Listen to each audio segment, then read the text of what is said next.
नमस्कार। एनसीईआरटी गुरुजी में आपका बहुत बहुत स्वागत है। यह है class 6 science chapter 9 living organisms and there surroundings का पार्ट 2। अगर आपने पार्ट 1 नहीं देखा है तो आपको लिंक आई बटन पे और डिस्क्रिप्शन में मिल जाएगा, आप उसे पहले देख लें। इसके पहले की चीज़ें, इसके पहले के सेक्शंस मैंने वहाँ बताए हैं, और अगर आपने उसे देख लिया है तो हम यहाँ अभी शुरू करेंगे सेक्शन 9.3 से। 9.3 अ जर्नी थ्रू डिफरेंट हैबिटेट्स, अलग अलग परिवेशों की जर्नी। सम टेरेस्टेरियल हैबिटेट, तो कुछ जमीन वाले हैबिटेट, कुछ जमीन वाले परिवेशों को देखते हैं। पहला डिजर्ट, रेगिस्तान। We discussed the abiotic factors of a desert and the adaptation in camels to the. हमने रेगिस्तान के एबायोटिक फैक्टर्स के बारे में डिस्कस किया, वहाँ की गर्मी, वहाँ का सूखापन, इस सब के बारे में हमने डिस्कस किया, और कैसे कैमल जो ऊँट है वहाँ पे जी पाता है, कैसे उसने अडाप्ट कर रखा है इन changes. What about other animals and plants that are found in desert, do they have the same kind of adaptation. लेकिन ऊँट के सिवाय जो और भी प्लांट्स और एनिमल्स वहाँ पाए जाते हैं, क्या उनमें भी समान तरह का, सिमिलर तरह का एडाप्टेशन है? There are desert animals like rats and snakes which do not have the long tail that the camel has. तो रेगिस्तान में कुछ चूहे, सांप भी पाए जाते हैं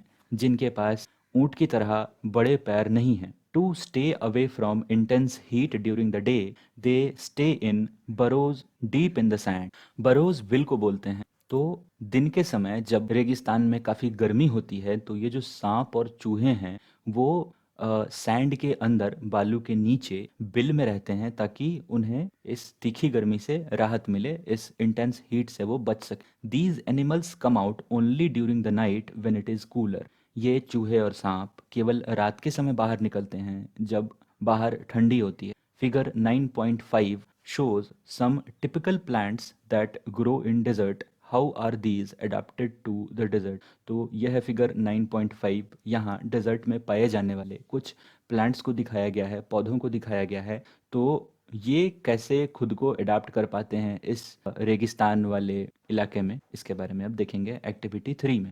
bring a potted cactus and a leafy plant to the classroom. तो एक गमले में रखा हुआ कैक्टस और एक पत्ते वाला पौधा आप क्लासरूम में लेके आएँ।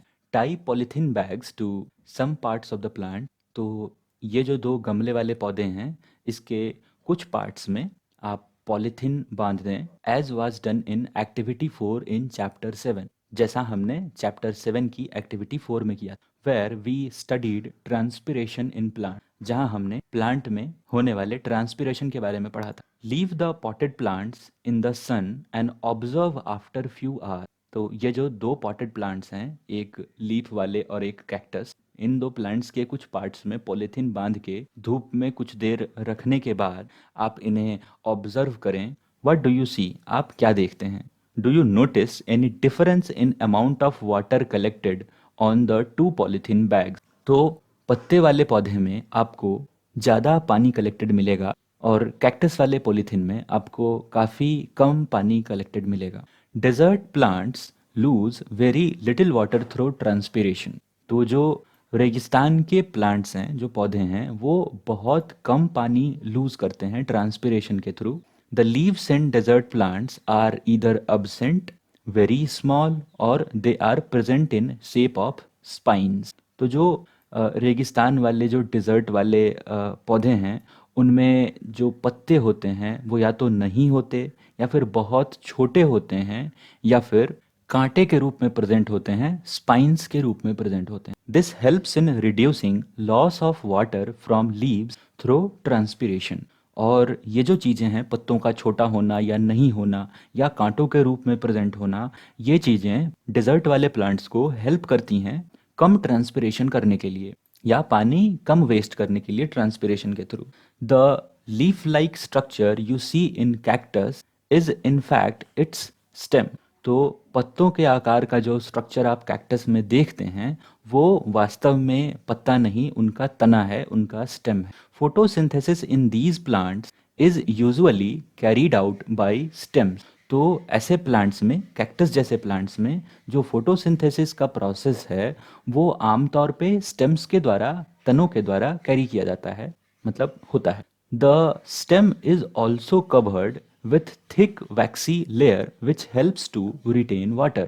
तो कैक्टस जैसे प्लांट्स का जो स्टेम है, जो तना है, वो एक मोटे मोम जैसे लेयर से, वैक्सी लेयर से कवर्ड रहता है, जो कि उन्हें पानी बचा के रखने में मदद करता है। Most desert plants have root that go very deep into the soil for absorbing water. ज़्यादातर जो डेजर्ट प्लांट्स हैं, रेगिस्तान वाले पौधे हैं, उनका जो रूट होता है, उनकी जो जड़ें होती हैं, वो ज़मीन में, सॉइल में, मिट्टी में काफ़ी नीचे तक जाती हैं, ताकि उन्हें ज़मीन से पानी एब्जॉर्व करने में, खींचने में आसानी हो। माउंटेन रीजन्स, तो हमने अभी डेजर्ट वाले इकोसिस्टम, डेजर्ट वाले हैबिटेट के बारे में कुछ एक स्टडी किया। अब माउंटेन वाले हैबिटेट के बारे में स्टडी करेंगे। These habitats are normally very cold and windy. तो जो माउंटेन वाले हैबिटेट हैं, जो माउंटेन वाले परिवेश हैं, वो आमतौर पे नॉर्मली काफ़ी ठंडे होते हैं और वहाँ हवाएं बहुत ज़्यादा चलती हैं, विंडी हैं वो place. In some areas snowfall may take place in winter.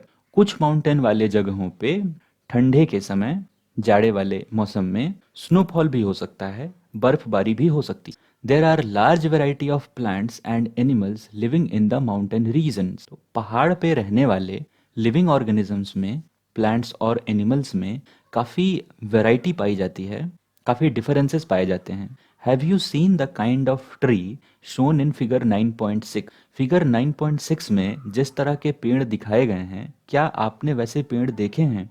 If you live in a mountain region और have visited one, you may have seen a large number of such trees. अगर आप एक पहाड़ी इलाके में रहते हैं, या फिर आपने अगर किसी पहाड़ी इलाके का सफ़र किया है, आप अगर घूमने गए हो, तो आपने ऐसे बहुत सारे पेड़ देखे होंगे। But have you ever noticed such trees naturally growing in other regions? लेकिन क्या आपने ऐसे पेड़ किसी दूसरे रीजन में ग्रो करते देखा है? How are these trees adapted to the condition prevailing in their habitat? तो ऐसे जो पेड़ हैं, ये अपने हैबिटेट के हिसाब से, अपने इन्वायरमेंट के हिसाब से कैसे अडेप्टेड हैं? प्रिवेलिंग मतलब होना, उनके हैबिटेट में जैसे सिचुएशंस हैं, उसके हिसाब से वो कैसे अडेप्टेड हैं। These trees are normally cone shape. तो इन पेड़ों का जो शेप है वो कोन की तरह का होता है। एंड हैव स्लोपिंग ब्रांचेस, और उनके ब्रांचेस में, उनकी जो शाखाएं हैं, उनमें एक स्लोप बना होता है, एक ढलान नुमा स्ट्रक्चर बना होता है। The leaves of some of these trees are needle like. तो ऐसे पेड़ के जो पत्ते हैं वो सुई की तरह के होते हैं, सुई की निडल की तरह के होते हैं। This helps the rain water and snow to slide off easily. अब चूंकि हमने देखा कि माउंटेन वाले रीजन में, पहाड़ी इलाकों में बर्फबारी होती है और बारिश ज़्यादा होती है, तो ये पेड़ का जो स्ट्रक्चर है, कोन शेप्ड जो है, या फिर इनके निडल लाइक जो पत्ते हैं, इनसे होके जो बर्फ है वो आसानी से फिसल के नीचे आ जाता है, इन पे बर्फ नहीं जमता, और जो रेन वाटर है, जो बारिश का पानी है, वो भी आसानी से ढलान से होकर नीचे को आ जाता है, पेड़ पे नहीं टिकता। There could be trees with shapes very different from these that are also present on mountain. तो पहाड़ों पे केवल इसी तरह के पेड़ नहीं होते, और भी शेप्स के पेड़ आपको मिल जाएंगे। They may have different kind of adaptations to survive on the mountains. हो सकता है उनमें कुछ अलग तरह का एडाप्टेशन होगा, जो कि उन्हें इस बर्फ वाले माहौल से या फिर बारिश वाले इन्वायरमेंट से एडाप्ट करने में हेल्प करता है, और वो वहाँ सर्वाइव कर पाते हैं। Animals living in mountain regions are also adapted to the conditions there. तो पहाड़ी इलाकों में जो जानवर रहते हैं, वो भी वहाँ के कंडीशन से, वहाँ के इन्वायरमेंट से एडाप्टेड हैं, वो इन्वायरमेंट भी उनके अनुकूल है। They have thick skin of fur to protect them from cold. उनके शरीर पे, उनके त्वचा पे, उनके स्किन पे मोटी चमड़ी होती है, या फिर फर होता है, घने बाल होते हैं, जो कि उन्हें ठंडी से बचा के रखते हैं। For example, yaks have long hair to keep them warm. Example के लिए, याक्स के शरीर पे लंबे बाल होते हैं, जो कि उन्हें गर्मी देते हैं, गर्मी प्रदान कर। Snow leopards have thick fur on its body. Snow leopard जो है, उसके शरीर पे मोटे बाल होते हैं, मोटे फर होते हैं, जो कि उसे इस ठंडे इन्वायरमेंट में, स्नो में सरवाइव करने में हेल्प करता है। तो ए फिगर में दिखाया गया एनिमल आपका स्नो लियोपार्ड है, जिसके शरीर पे मोटा फर है। बी फिगर में दिखाया गया एनिमल याक है। और सी फिगर में दिखाया गया एनिमल माउंटेन गोट है। यहाँ पे आप देख सकते। तो किसी के पास मोटे फर हैं, किसी के मोटे बाल हैं, तो इस तरह से ये सब अडाप्टेड हैं अपने अपने हैबिटेट से माउंटेन वाले हैबिटेट में, इंक्लूडिंग फीट एंड टोज। तो इनकी बॉडी पे तो मोटे बाल या मोटी चमड़ी होती ही है, इनके पैरों में और इनके अंगूठों में भी मोटे बाल और मोटी चमड़ी होती है, जो कि उन्हें ठंड से, बर्फ से बचा के रखती है। This protects its feet from the cold when it walks on the snow. तो स्नो लियोपार्ड या फिर याक जब बर्फ पे चलते हैं तो इनके जो पैर हैं, अगर वो मोटी चमड़ी के हैं तो उन्हें वो ठंडी से बचाते हैं। The mountain goats has strong hooves for running up the Rocky slopes of the mountain. Hooves खुर को बोलते हैं। ये पैर का निचला हिस्सा होता है जानवरों में।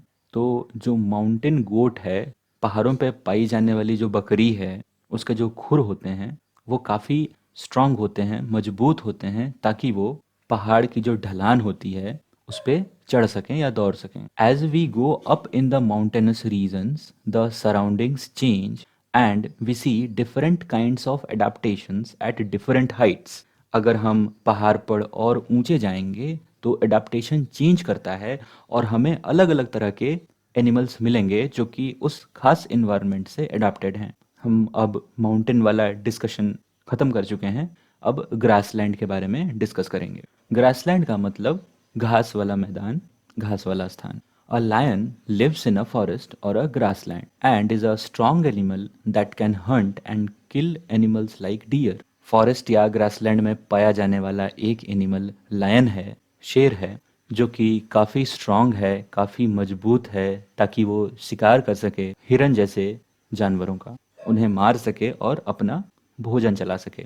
It is light brown in colour. Look at the picture of a lion and that of a deer in figure 9.8। तो नीचे है फिगर 9.8। ए में दिखाया गया है एक लायन को जो कि लाइट ब्राउन है, हल्का भूरा है। और बी फिगर में दिखाया गया एनिमल एक हिरन है, एक डियर है। Are they in the front और on the side of the face. तो ये फिगर सामने से ली गई हैं या साइड से ली गई हैं, तो ऑब्वियस सी बात है, दिख रहा है कि साइड से ली गई हैं। Lions have long clause in their front leg that can be withdrawn inside the toes.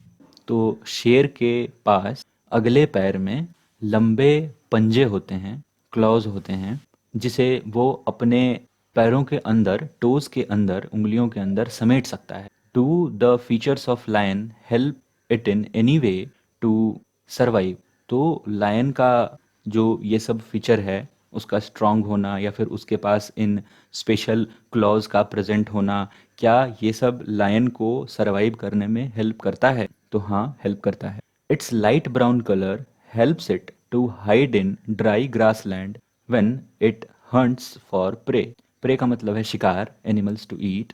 तो शेर जो है वो लाइट ब्राउन कलर का होता है ताकि वो घास में छिप सके शिकार करते वक्त। The eyes in front of the face allow it to have a correct idea about the location of its pray.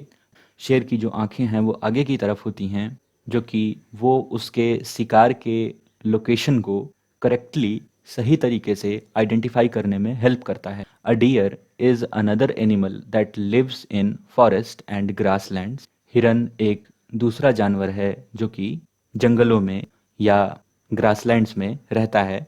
It has strong teeth for chewing hard plant stems of the forest. तो हिरन के पास मजबूत दांत होते हैं ताकि वो पेड़ के कठोर पत्तों को चबा सके या कठोर स्टेम्स को, कठोर तने को चबा सके। और deer needs to know about the presence of predators. हिरन को ये भी ज़रूरत है कि वो अपने शिकारियों के बारे में जान सके कि कोई उसे मारने वाला तो नहीं, in order to run away from them and not become their prey. हिरन को चाहिए कि वो अपने शिकारियों के बारे में जाने और उनसे भाग सके और उनका शिकार न बने। It has long ears to hear movements of predators. हिरन के लंबे कान उसे अपने शिकारियों की आहट के बारे में, मूवमेंट के बारे में सुनने में मदद करते हैं। The eyes on the side of its head allow it to look in all direction for danger. हिरन की आंखें बगल में लगी होती हैं, साइड्स में होती हैं, ताकि वो अपने शिकारियों को हर दिशा में देख सके। The speed of deer helps them to run away from the predators. हिरन काफ़ी तेज दौड़ता है जिसे वो अपने शिकारियों से भाग सके और उनका शिकार न बन जाए। There are many other features of a lion, a deer और other animal and plants that help them to survive in their habitat. और ऐसे ही प्लांट्स और एनिमल्स के बहुत सारे फीचर होते हैं जो कि उन्हें उनके हैबिटेट में सरवाइव कराने में, जीवित रखने में उनकी मदद करता है, हेल्प करता है। सम एक्वेटिक हैबिटेट्स। अब तक हम टेरेस्टेरियल हैबिटेट के बारे में पढ़ रहे थे, जो कि ग्रासलैंड या माउंटेन या फिर डेजर्ट जो हमने देखा, वो सारे टेरेस्टेरियल हैबिटेट्स थे। अब हम कुछ एक्वेटिक हैबिटेट्स के बारे में देखेंगे। तो सबसे बड़ा एक्वेटिक हैबिटेट हमारा ओशन, हमारे समुद्र। तो we already discussed how fish are adapted to live in the sea. हम पहले ही देख चुके हैं कि मछली समंदर में खुद को कैसे अडाप्ट करती है और कैसे सरवाइव करती है। Many other sea animals have streamlined bodies to help them move easily in water. ऐसे समंदर में पाए जाने वाले बहुत सारे एनिमल्स हैं जिनका शरीर स्ट्रीमलाइंड होता है ताकि वो पानी में आसानी से मूव कर सकें। There are some sea animals like squids and octopus which do not have this streamlined shape. तो कुछ और भी सी एनिमल्स हैं जैसे कि स्क्विड्स, ये एक तरह का चारा होता है जो हम इस्तेमाल करते हैं मछली को पकड़ने के लिए। या फिर ऑक्टोपस, इनका जो शरीर है स्क्विड का या ऑक्टोपस का, ये स्ट्रीमलाइंड नहीं होता, मछली की तरह का नहीं होता। They stay deeper in the ocean near the sea bed and catch any prey that moves towards them. तो अब चूंकि ये इनका बॉडी स्ट्रीमलाइन नहीं है, तो ये तैर आसानी से नहीं पाते, इसलिए ये समुद्र के तल में रहते हैं, सतह में रहते हैं, सीबेड पे रहते हैं, और उनके तरफ जो भी शिकार आता है उसे पकड़ के वो अपना पेट भरते हैं। However when they move in water they make their body shape streamlined. लेकिन जब भी वे पानी में मूव करना चाहते हैं वे अपने शरीर को स्ट्रीमलाइंड बना के मूव करते हैं। These animals have gills to help them use oxygen dissolved in water.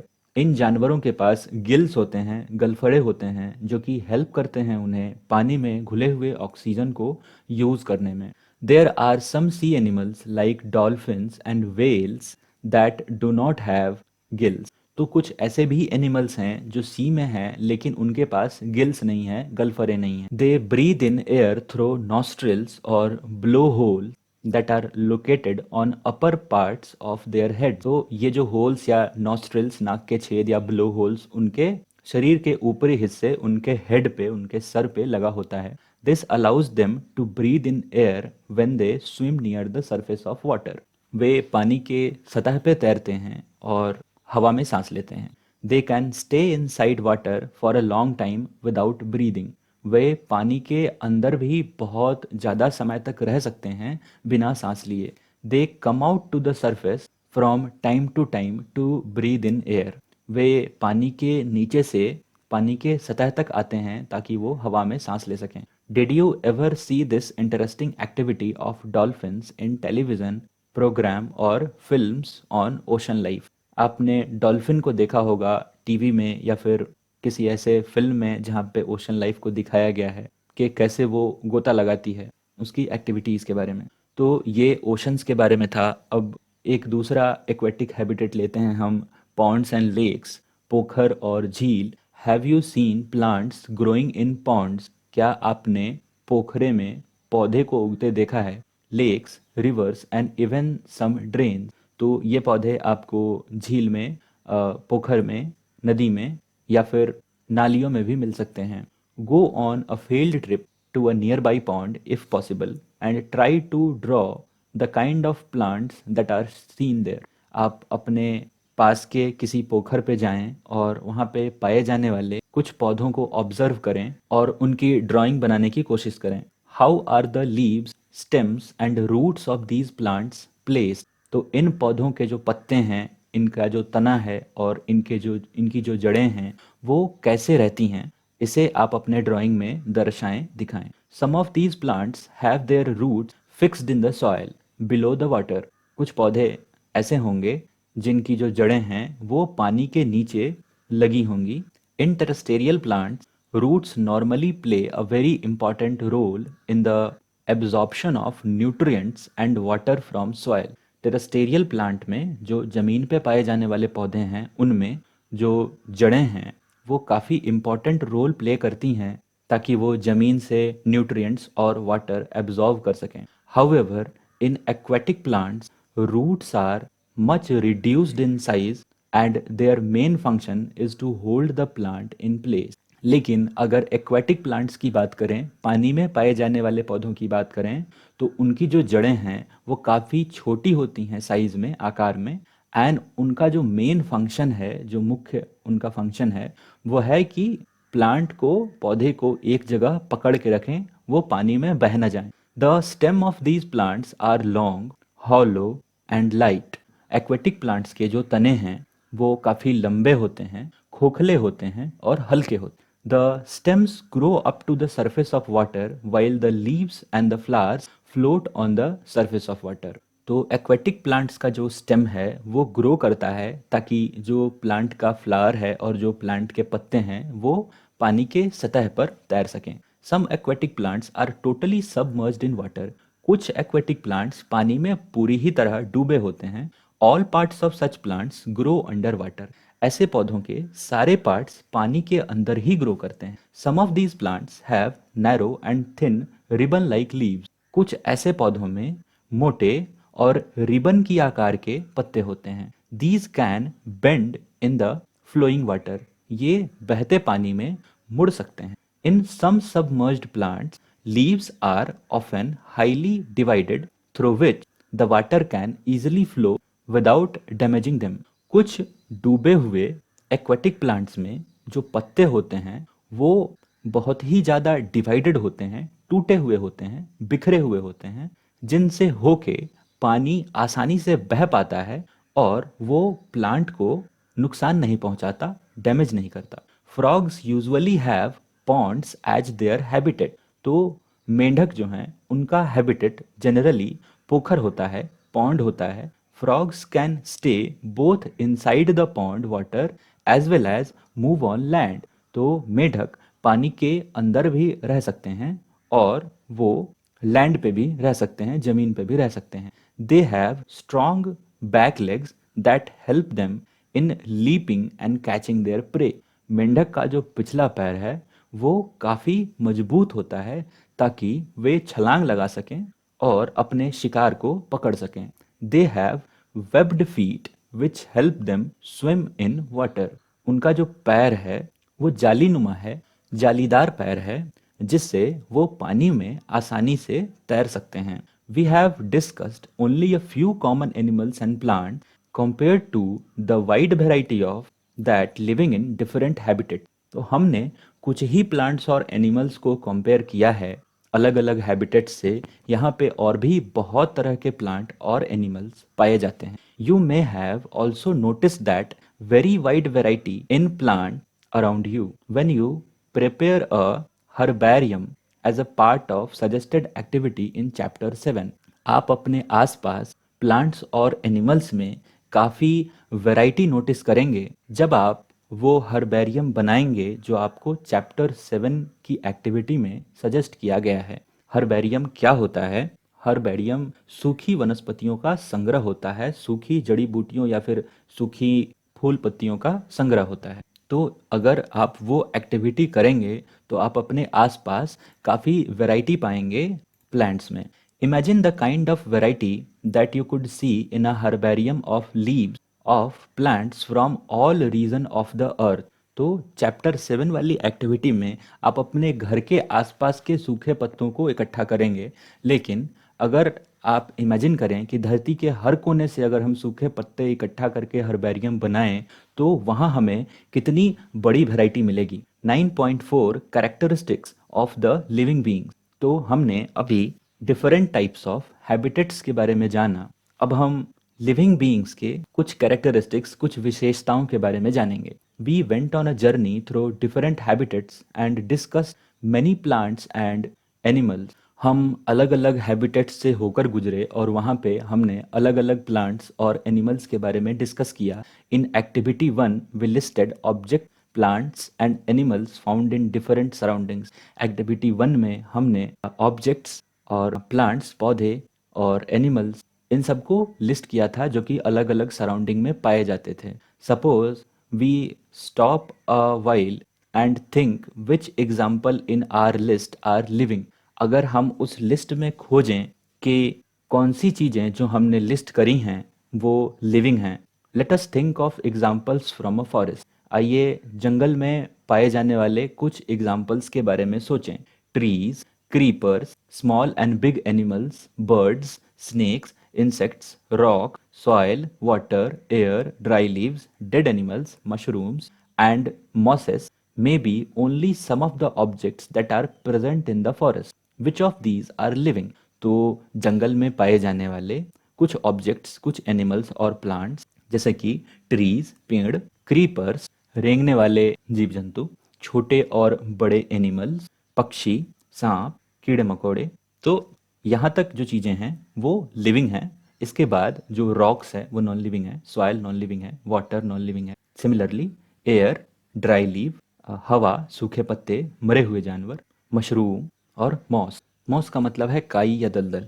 तो ये कुछ एग्जाम्पल हैं जो कि आपने अपने टेबल 1 में लिस्ट किया होगा, 9.1 में लिस्ट किया होगा। तो इनमें से यहाँ जो इंसेक्ट्स तक हैं वो लिविंग हैं और इसके बाद वाले नॉन लिविंग हैं। तो पूछा जा रहा है कि कौन से living.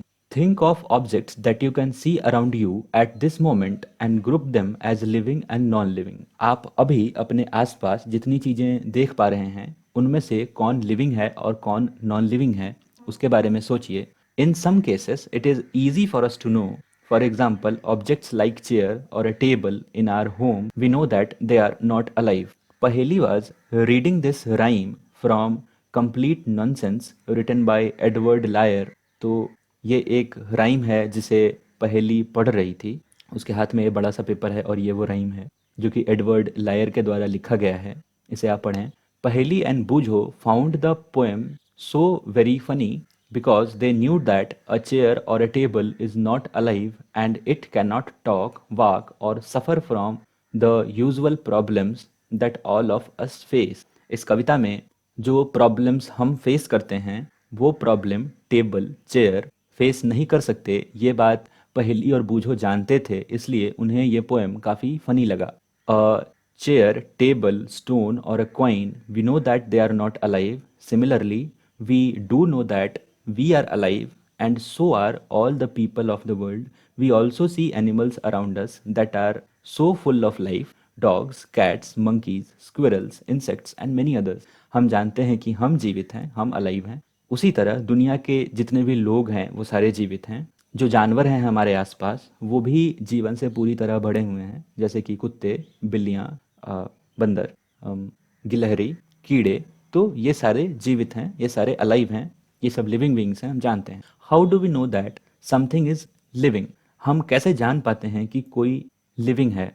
Often it is not so easy to decide. अक्सर ये डिसाइड करना आसान नहीं होता। We are told that plants are living things but they do not appear to move like a dog or a pigeon. हमें कहा जाता है कि पेड़ लिविंग हैं, जीवित हैं, लेकिन वो एक कुत्ते की तरह या एक कबूतर की तरह मूव नहीं करते, हिलते डुलते नहीं या चलते नहीं।